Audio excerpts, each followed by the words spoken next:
But okay, so question number 1, I believe I remember that far.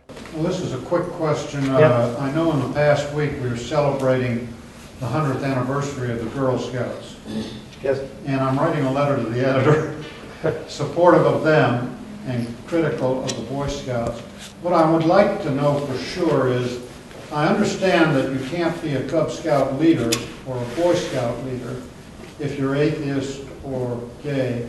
If you are still at the level of being a scout and it comes out that you are gay or atheist, can they throw you out as a scout and not a leader? I don't know a lot of the internal procedure. My sense, and I feel like I'm not fully informed on this, so I wouldn't take my answer as, for lack of a better term, gospel. But my understanding is it's almost like a don't ask, don't tell-ish situation, is if you keep your mouth shut, then you can skate along. But the minute that you are open about your religious viewpoint or your sexual orientation, if it's a minority sexual orientation, then you're in hot water. Number 2. Now, do you work at all with Rita Swan, child? Yes. I mean, I have worked with Rita, and they do very noble work. For those who don't know Rita Swan, she came from I forget which denomination. I think it might have been Christian Science. It was. Oh, great.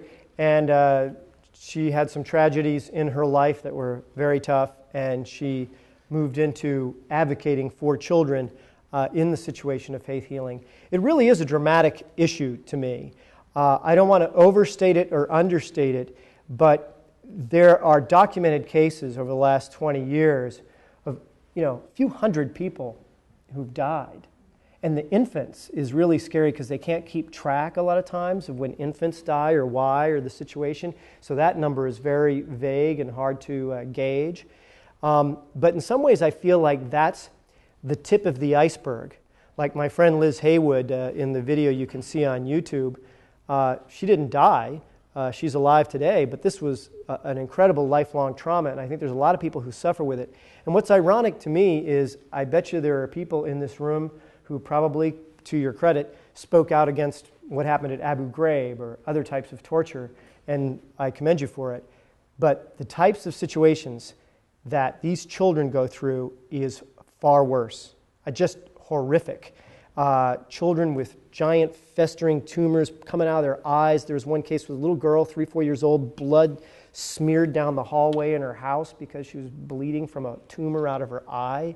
It's incredible what's happened to these children. I remember they had to clear a floor of a hospital because of the necrotic flesh of one child, and people would gag just getting on the hospital floor.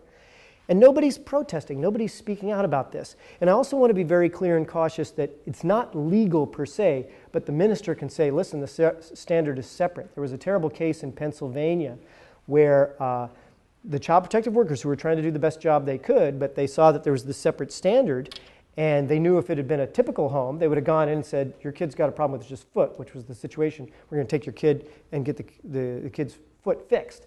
And but they said, well, that's not an extremist. The kid's not about to die, or that was their perception. They're not doctors. And then later, they came back, and as it turned out, it was something much more serious, and the kid had died.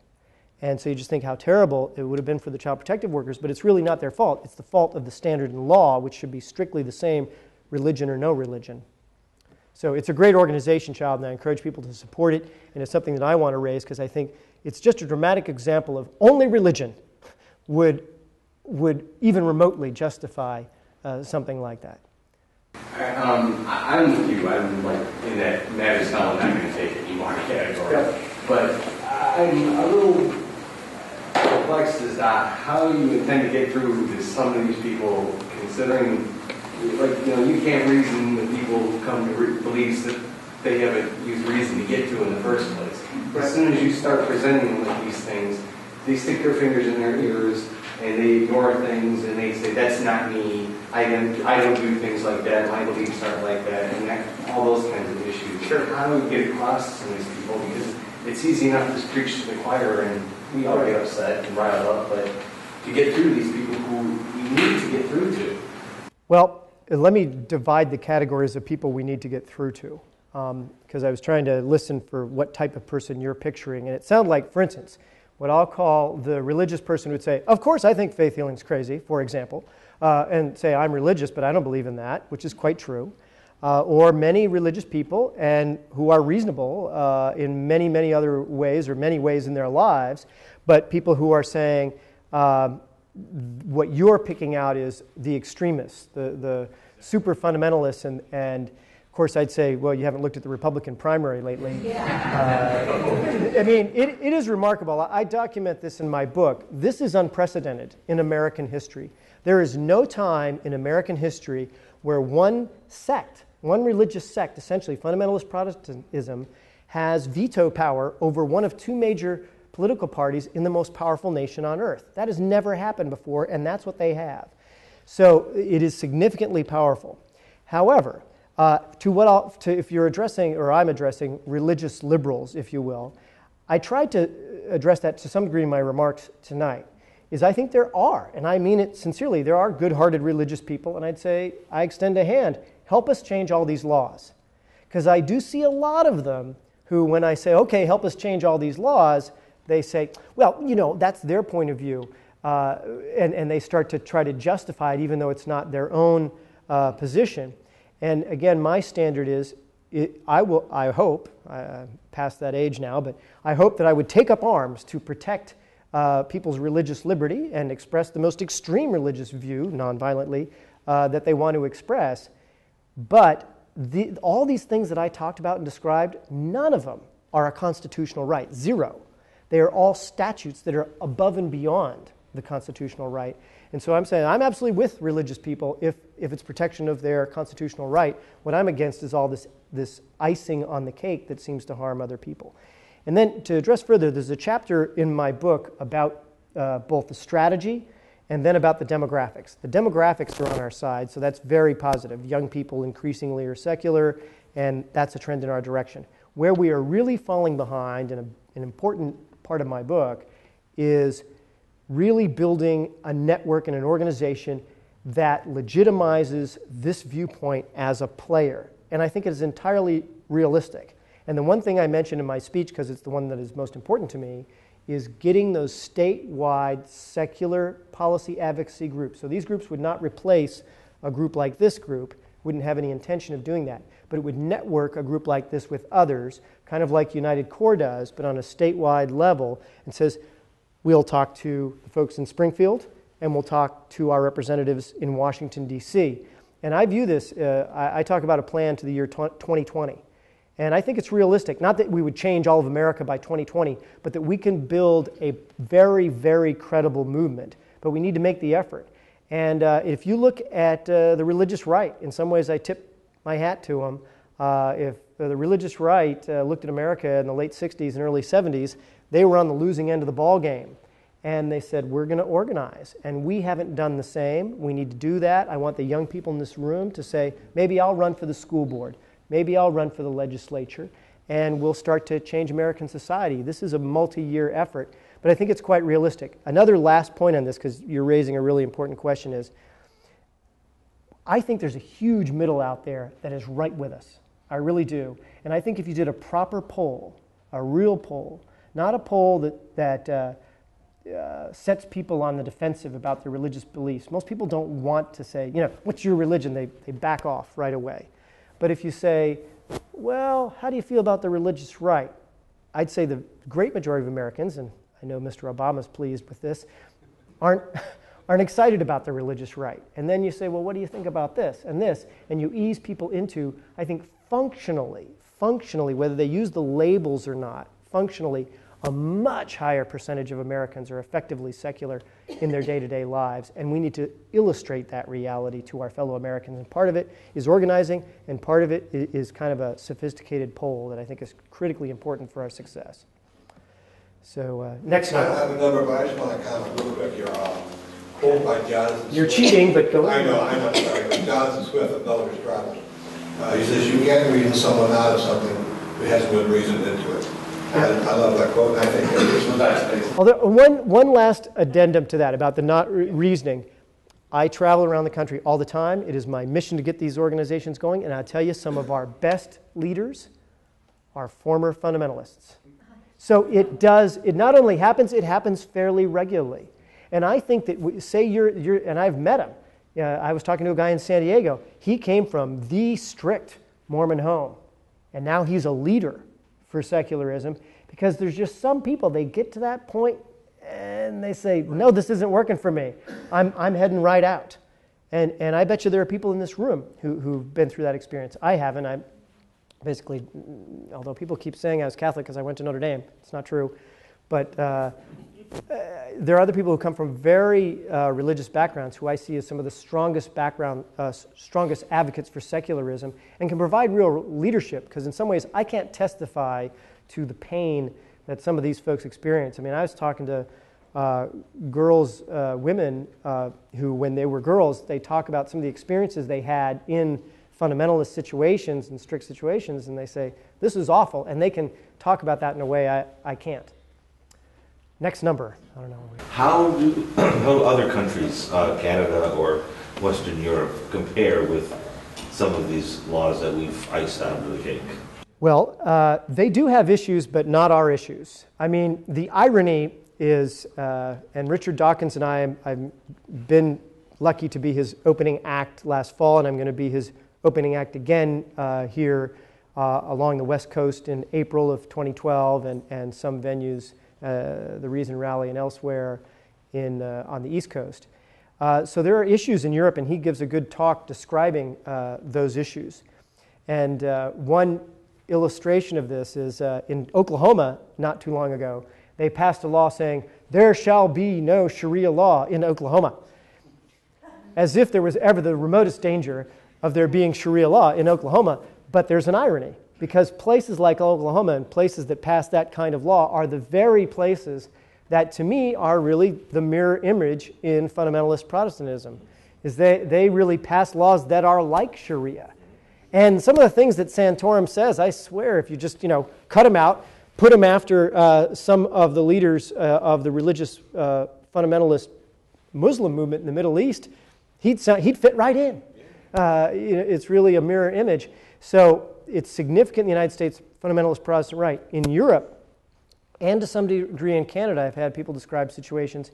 For instance, they have some might call it politically correct view, where they say, all right, we're going to fund, with tax money, say Muslim schools, and the stuff that some of these children are taught are just as out there as a fundamentalist Protestant school in the United States. I mean, anti-science, very, very bad stuff, and it's sad to see that that's happening in Great Britain, but unfortunately, as Richard Dawkins shows in his talks, it's sadly true.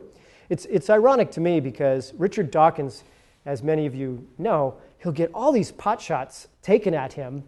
And part of the theme of my talk, obviously about children, was really consistent with something he did a few years ago where he said, don't label me for children. I mean, you're not a communist 4-year-old. You're not a Nazi 4-year-old. You're not a Republican or Democrat 4-year-old. You're a 4-year-old. But yet nobody questions when you say, that's a Catholic 4-year-old, that's a fundamentalist Protestant 4-year-old. And he got so attacked for saying this, and to me, he's speaking for very fundamental and simple human rights, and the manifestation, the terrible consequences of having this imposition on children are the laws, some of the, and there's a lot more, by the way, but the laws that I described tonight affecting children. Because people kind of view children as, in many ways, as property. So I get to say you're the Catholic child. I say you're the fundamentalist Protestant child. And whatever I do with you, that's okay, because you've got that label. Well, what a horrific way to think.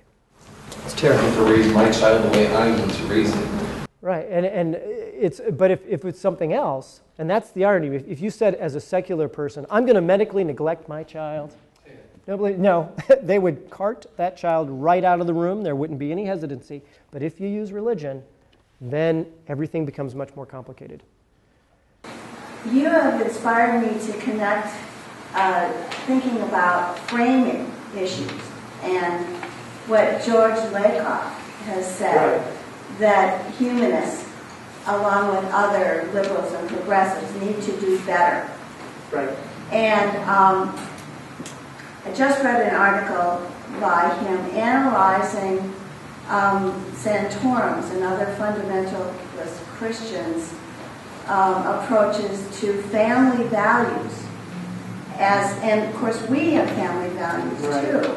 And the contrast there is the fundamentalist ideal of the strict father, the patriarch, and the liberal ideal of the partners, the parenting partners, and a more democratic household where there's collaboration.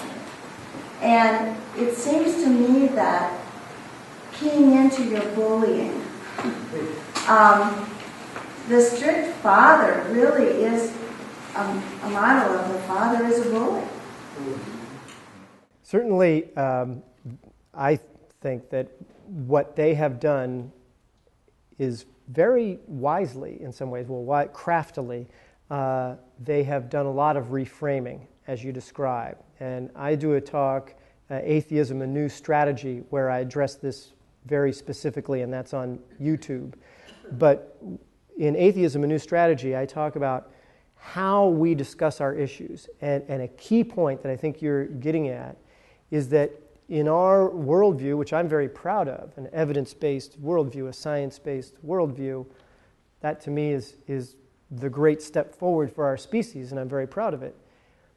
But there's sort of a noble flaw in that viewpoint because we tend to shy away from the anecdote, the story, the thing that pulls at the heartstrings. And I feel like it is consistent and appropriate for us to talk in that way, back it up with evidence, back it up with data afterwards, but to lead with ways that capture people's hearts. And I feel like our movement has not done that sufficiently. Meanwhile, just in phrasing, they have been excellent. I mean, just take the recent debate. They're going to lose this one, I think, but not in every case. But they frame things in terms of religious liberty, and that was really the fundamentalist Protestant right that did that. And now the Catholic Church hierarchy, which used to disassociate itself more so with fundamentalist Protestantism, is now joining together with fundamentalist Protestantism in terms of how they work rhetorically in American society. And that phrase that the bishops are now using is just directly borrowed from fundamentalist Protestantism. And it's a good idea. I don't think they're going to win on this battle on contraception, but they might win other battles because of their word choice. Twisting. Right. Oh, they changed the way you perceive the debate over and over again, and we need to be more crafty about it. But I think the advantage we have is that our craft is honest, that we are telling an honest story, and to be very blunt, I think they're telling a distorted story of what's happening in American law and human interactions. I was reading in the current issue of the Humanist magazine and getting to know Taylor Muse, the head of the band Quiet Company. And he's a humanist using music to convey the values of the untainted youth, you know, the free thinker himself, who isn't indoctrinated. And I think, isn't it wonderful that he brings out some really basic points? One of his points in this interview that Greg Epstein and another guy did is that the teaching that one must pray to the Savior for help is in and of itself what you would call bullying. It's saying, you're not good enough to figure it out for yourself. You need a higher power. And so, you know, just be really humble and beseech and wait, and Jesus will come down again and serve you. If you're good. Right. And there's an external set of rules. I'm not a philosopher, but what to me I find offensive about that, as opposed to using evidence and reason to do what is compassionate for others, there's some abstract set of rules that's cast in stone and unchangeable. I mean, to me, it really is the great irony, as I mentioned in my talk, that it works. People wave a 2,000-year-old document and say, I'm going to take away your civil rights. Okay, let's all do it. I keep looking and say, how does that logically make sense? But we do it all the time. And, you know, women's rights taken away, rights against gay people taken away. But that's the premise, and it's sort of this acceptance of some outside authority without a basis in evidence. But I still think that I'm more optimistic than sometimes I hear other folks in the secular world be, because I really think we're just at the dawning of something, and I'm okay with that. I mean, if you were an African American in the 1930s or 40s, you'd be saying this is an uphill battle, but it's a battle that is going to see significant progress over time. I think the same if you were a gay person, in 1968, you're going to think this is looking pretty tough. But you'll get there, and I think we will get there because justice is on our side and evidence is on our side.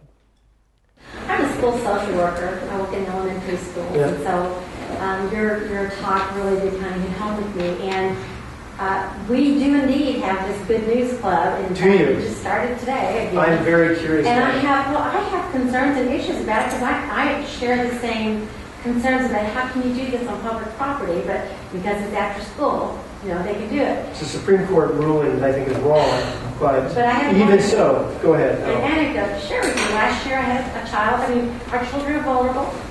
I had a child go to this Good News Club. The very next day, he's in the back of his room, he started cutting himself with a paper clip. He drew great big scratches that were bleeding. When I brought him to my office, what is going on? Well, he'd done the Good News Club. And he had been told from some old scripture, and I don't know my Bible that well, I apologize, about if you didn't believe in God, then you weren't saved, and therefore you need to pluck out your eye or you cut yourself or something. And so he started doing that. Really? Consequently, I was furious.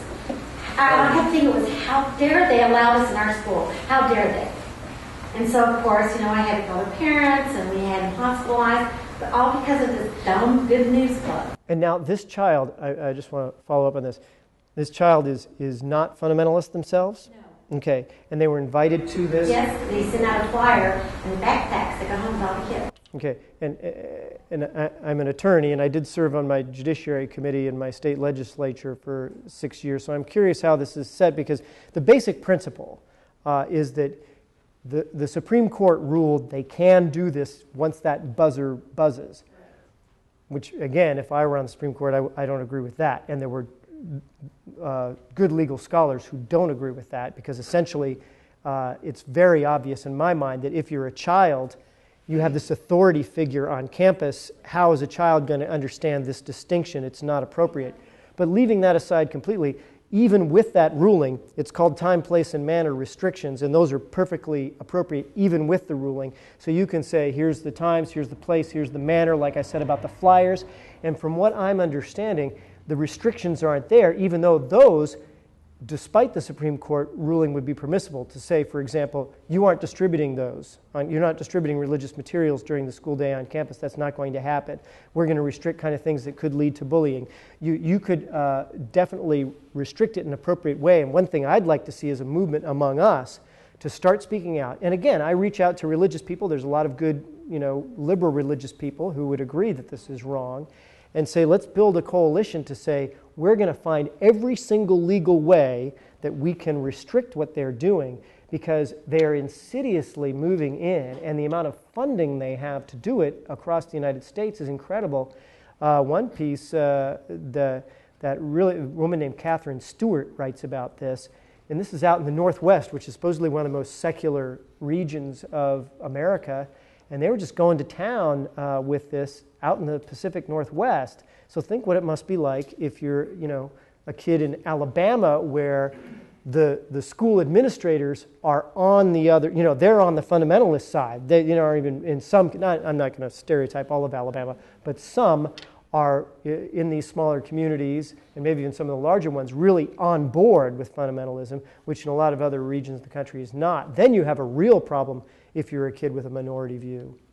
But following up on this case, it happened today?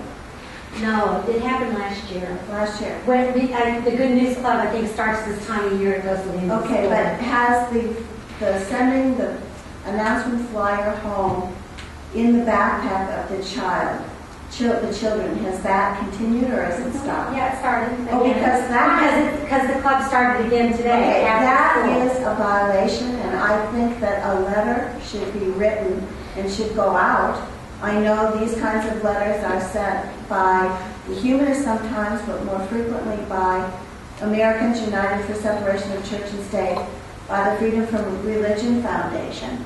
And I think we need to get on this right away and stop it. I would be eager to see that happen. I'd also be curious about, I don't want to impose on anyone's privacy, but to the degree that family or the parents are willing to sort of document this was our experience, or even yourself without using names could document that experience, because that is a horrible and moving illustration of what is wrong with this, and one that I think could really be persuasive to others that this is not right. Because I think the other view, kind of like the defensive group that the gentleman back was talking about, say, oh, well, religious freedom, people get to talk, and why are you complaining, and stop worrying about it. And I think a story like that really brings home why this is so very wrong.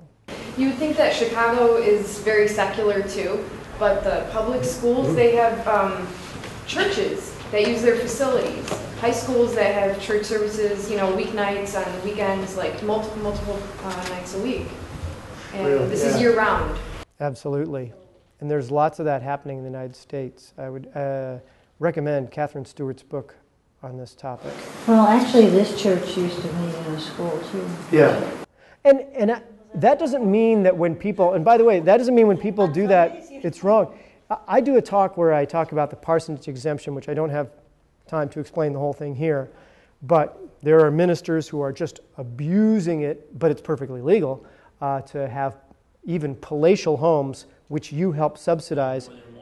Yes, with the so-called parsonage exemption, and there's never been much focus on it. I want to do some investigation of that myself, but then I have to be cautious and say, yes, there's lots of ministers who live in very humble cottages and get the parsonage exemption as well. Bear in mind that my principle is you still shouldn't get it. The person who runs a 501c3 nonprofit that helps poor babies with AIDS doesn't get that. So why should a minister, even a minister that I might agree with on all these different social issues? But what is horrific and what is very true is the ones who tend to be the most extravagant with their own pocketbook are often the ones who are saying women shall be subordinate, gay people should be discriminated against, and to think that we're helping with our tax dollars is really enraging, but it's true.